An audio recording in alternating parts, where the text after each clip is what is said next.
Hi Nicolette, I'm Heather Kaiser, and I thought that it would be interesting to do a side-by-side comparison of our reflective essays.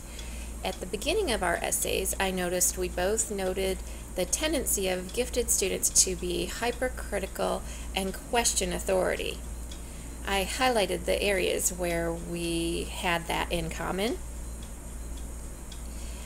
But then, as I kept reading your reflection and looking back at mine, I noticed that our reflections diverged based on some of our own personal experiences teaching gifted students. Your focus turned to the fears that students face, and you had a section here all about that, whereas my reflection focused more on issues associated with racial and economic stereotypes. Even though our responses were varied, there were points that overlap. You mentioned a fear that they would not be accepted by their peers, right here. And I was noticing that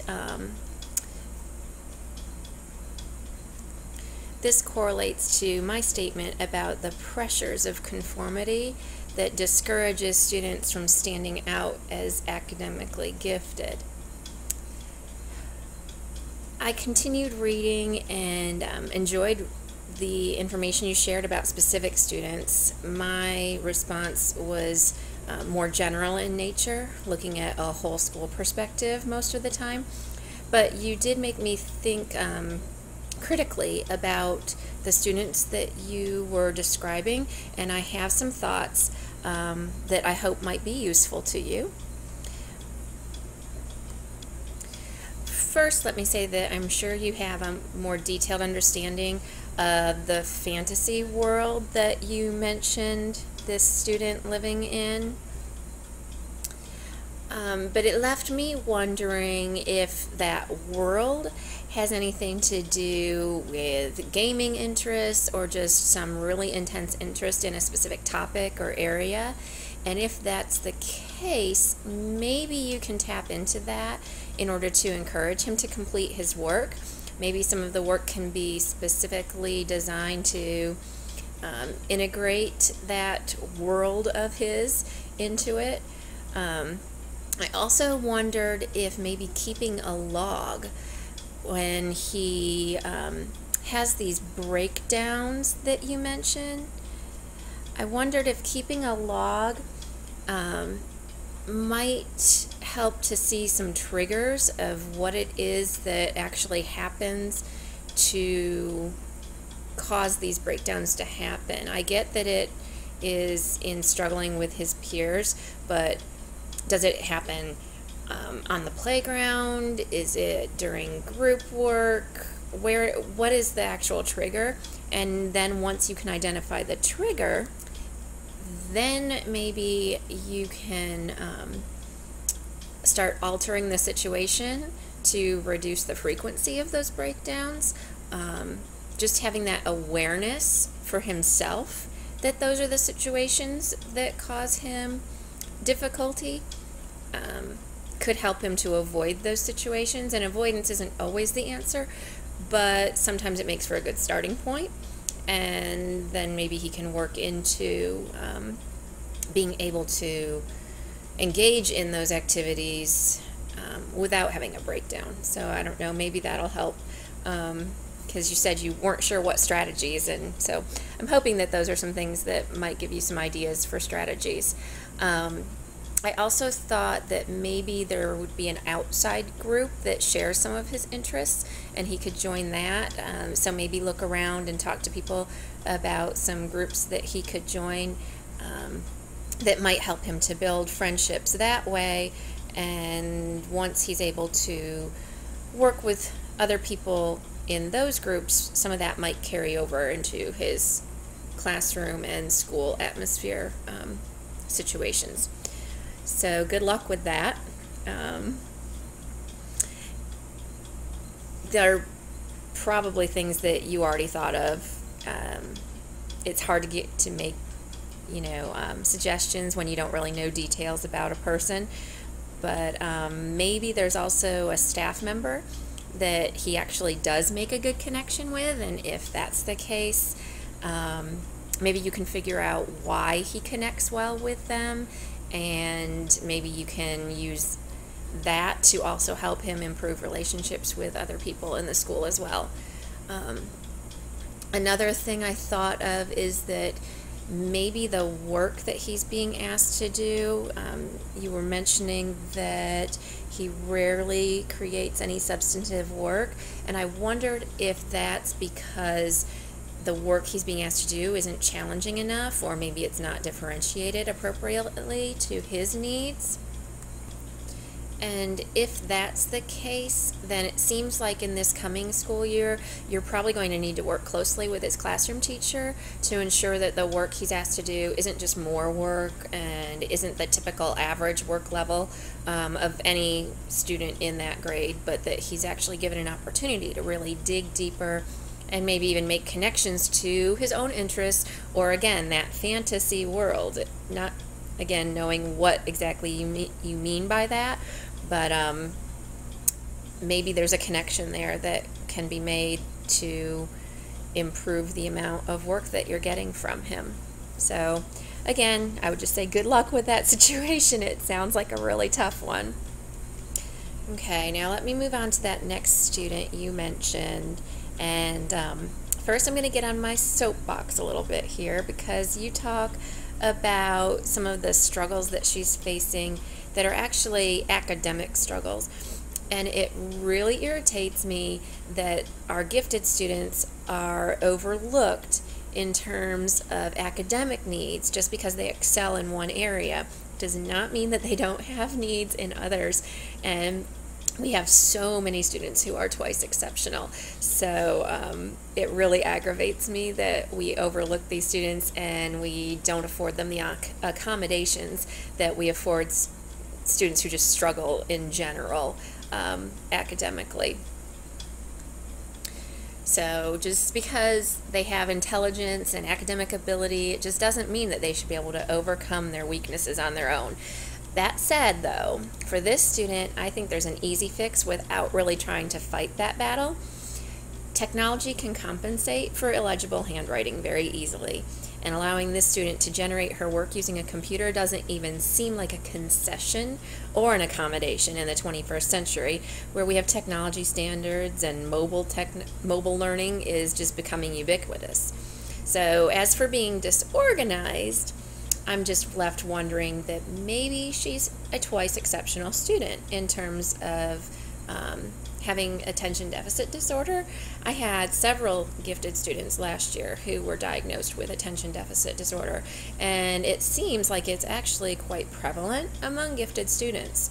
So I wonder sometimes if that's because they think at such high levels and such a rapid pace that they just can't even keep up organizationally with their workload and with their materials and things. I wonder what you think about that. But it definitely seems like for this student, you could at least overcome the issues of her handwriting by accommodating that with technology. And it seems like the way that we use technology today should not cause her to even stand out among her peers in that regard, and it should help her to complete more work. She could even probably use technology to help her with her organization, but I think that's not always as simple of a fix, because even using the technology to be organized, you still have to be organized enough to enter in the pieces of information into the technology to remind you to do certain things. So just saying, oh, use an agenda or reminder notes isn't always the answer, because they still have to slow down long enough to take the time to outline what they need to do and to actually stop and write that down somewhere or make a note of it. So I think that disorganization is a learned skill that has to be addressed in a little bit different manner.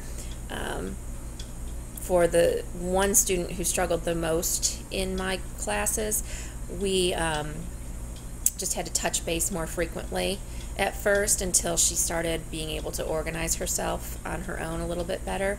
So I would check her agenda. Her classroom teacher would check her agenda. We'd make sure she had all of the things she needed for her work. And that can be really frustrating for a classroom teacher who sees a student as being gifted and yet so disorganized that they're not getting anything done. So that's another tough one, just from the standpoint that it's a frustrating paradigm. In one of my earlier reflections, I wrote about how my students struggle with time management. So I thought it was interesting that you would mention that factor in your reflection as well, where you state that students are often overscheduled and pressured to succeed both academically and in extracurricular activities. I noticed that these gifted students are very often overscheduled. They're the same students that everyone looks to for extracurricular teams like our Battle of the Books and our Science Olympiad. They get involved in competitions like spelling bees and civic oration. They're in Boy Scouts and Girl Scouts and just playing soccer or baseball, just so many things, so many extracurricular activities on top of their academics that even though they're very bright, the pressure to succeed in all of those things and so many demands on their time really does become a problem for them. So I definitely noticed that this past year as well. And what I wondered from reading your reflection was whether you think the pressure is more often external or if it's coming from internally. Because I had a hard time discerning that in some of my students. I started to wonder if the pressure had become internalized because it had been coming from external pressures for just so very many years. And other people just argued that that student just put all that stress on themselves. But I really wondered about that. And so I'm curious what you would say to that as well. As we both addressed the teacher's role, I noticed similarities in considering direct and indirect lessons, and I mentioned it as a planned curriculum versus sort of the hidden underlying curriculum, which would represent that indirect lesson. We both talked about teachers needing to gain awareness and understanding of their gifted students in terms of both giftedness and cultural awareness is something that I noticed you were talking about, understanding racial biases and cultural models. So we had those points in common as well.